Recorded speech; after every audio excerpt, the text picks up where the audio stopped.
Perkenalkan, nama saya Tesalnika Perez, NIM 21142201146. Pada saat ini saya akan membuat video memenuhi tugas ujian tengah semester mata kuliah keperawatan gawat darurat dengan dosen pengampu Nurse Olvin Maningkay, Eskap MKes. Pada saat ini saya akan menjelaskan apa itu GCS.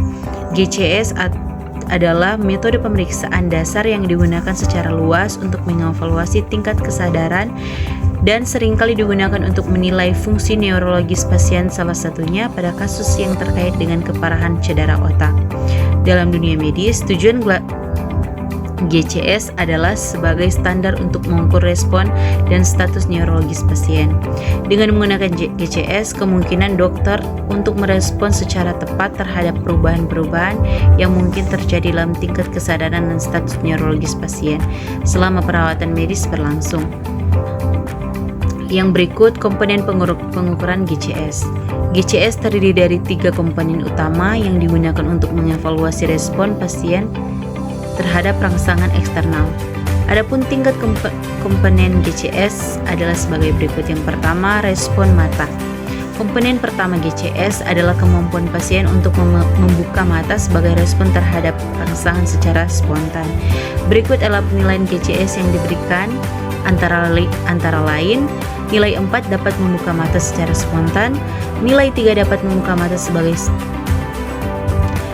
respon terhadap perintah verbal, nilai 2 pembukaan mata sebagai respon terhadap rangsangan nyeri atau paksaan, dan nilai 1 tidak dapat membuka mata sama sekali terhadap rangsangan apapun. Dan yang kedua, respon verbal. Komponen ini mengevaluasi respon pasien dalam pemberian respon verbal atau kata-kata terhadap rangsangan. Skor penilaian GCS adalah sebagai berikut. Nilai 5 oriented atau pasien sadar dan merespon pertanyaan dengan benar. Dan yang nilai 4 confused atau pasien bingung atau disorientasi, tidak mengetahui waktu atau tempat mereka berada saat itu, bahkan kadang tidak mengenali identitas diri sendiri, namun masih bisa menjawab pertanyaan. Dan nilai 3 words atau pasien memberikan respon tidak sesuai dengan instruksi atau pertanyaan. Dan nilai 2 sound, pasien hanya dapat mengeluarkan suara yang tidak dapat dipahami. Dan nilai yang pertama no respon, pasien tidak memberikan respon verbal terhadap rangsangan apapun. Dan yang berikut respon motorik. Komponen terakhir dalam GCS adalah respon motorik yang menilai gerakan fisik pasien terhadap rangsangan. Skor penilaian GCS yang diberikan adalah sebagai berikut.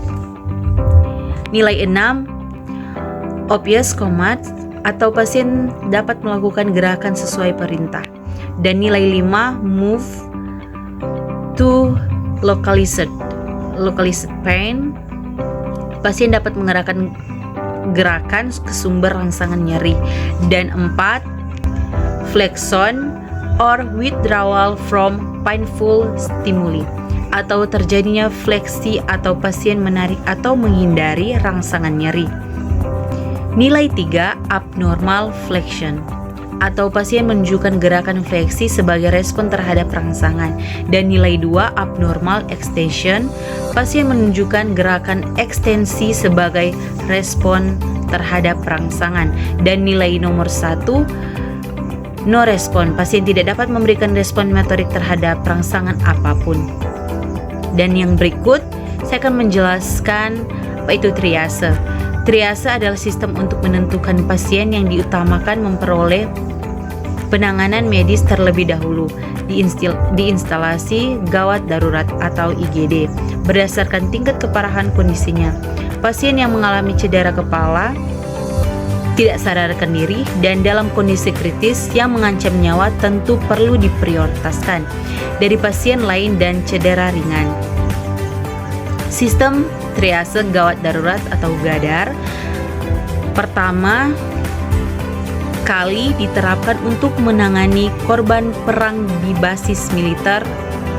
Triase gawat darurat GADAR awalnya membagi pasien ke dalam 3 kategori lengkap, yaitu immediate, urgent, dan non-urgent. Hingga sekarang sistem triase menggunakan untuk mengatasi kondisi yang menyebabkan IGD, rumah sakit kebanjiran pasien.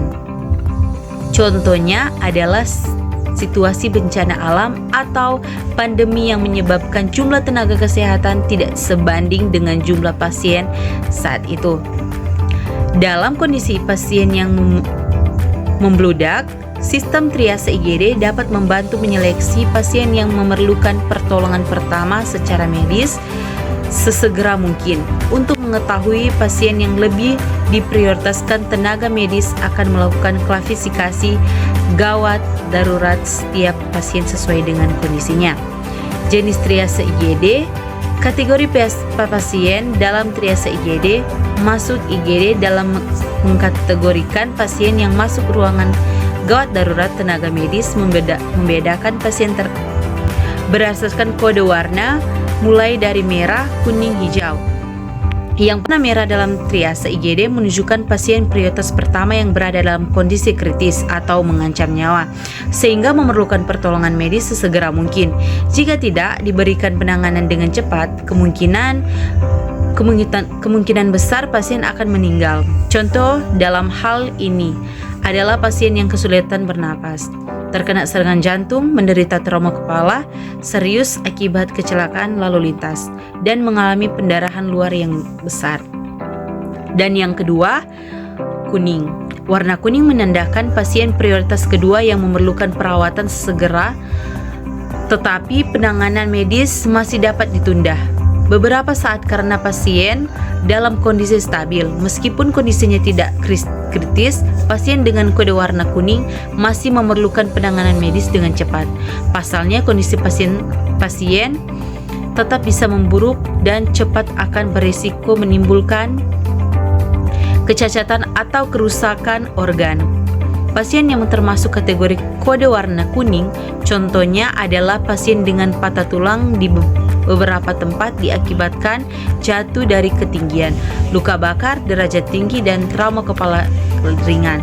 Dan yang ketiga, warna hijau menunjukkan pasien prioritas ketiga yang memerlukan perawatan di rumah sakit tetapi masih dapat ditunda selama minimal 30 menit. Ketika tenaga medis telah menangani pasien lain yang kondisinya lebih darurat atau kategori warna merah dan kuning, maka mereka akan langsung melakukan pertolongan pada pasien prioritas ketiga. Pasien yang cedera tetapi masih sadar dan bisa berjalan biasa termasuk dalam kategori triase gawat darurat ini. Contoh lain dalam kategori adalah pasien dengan patah tulang ringan, luka bakar derajat rendah atau luka ringan. Dan yang keempat, hitam. Kode warna hitam menandakan pasien berada dalam kondisi yang sangat kritis tetapi sulit untuk diselamatkan nyawanya. Sekalipun segera ditangani, pasien tetap akan meninggal. Kondisi ini hanya bisa terjadi pada pasien yang mengalami cedera parah yang bisa menyulitkan pernapasan atau kehilangan banyak darah akibat luka tembak. Tata cara dan prosedur triase gawat darurat. Saat tiba di UGD, dokter akan langsung memberikan kondisi pasien secara cepat. Pemeriksaan akan mengutamakan pengecekan tanda-tanda vital seperti pernapasan, denyutnya nadi, dan tekanan darah. Dokter akan memeriksa seberapa parah luka atau cedera yang terlihat. Setelah melakukan pemeriksaan cepat, dokter dan perawat akan menentukan status triase berdasarkan warna sesuai dengan kondisi pasien. Prioritas dan penanganan akan diutamakan untuk pasien dengan triase merah jika tenaga medis yang tersedia terbatas. Namun, setiap pasien bisa langsung mendapatkan perawatan luka atau gejala lain yang sesuai dengan jumlah tenaga medis cukup untuk menangani pasien. Meskipun begitu, menurut penjelasan dalam buku emergensi Departemen Triase, status triase gawat darurat dapat berubah. Artinya, tenaga medis menilai kondisi pasien secara berulang selama berada di IGD ataupun ketika diberikan perawatan. Jika pasien yang berstatus triase merah telah mendapatkan penanganan melalui bantuan pernapasan misalnya dengan kondisi sudah lebih stabil, status triase pasien bisa berubah menjadi kuning, yang kondisinya bertambah parah.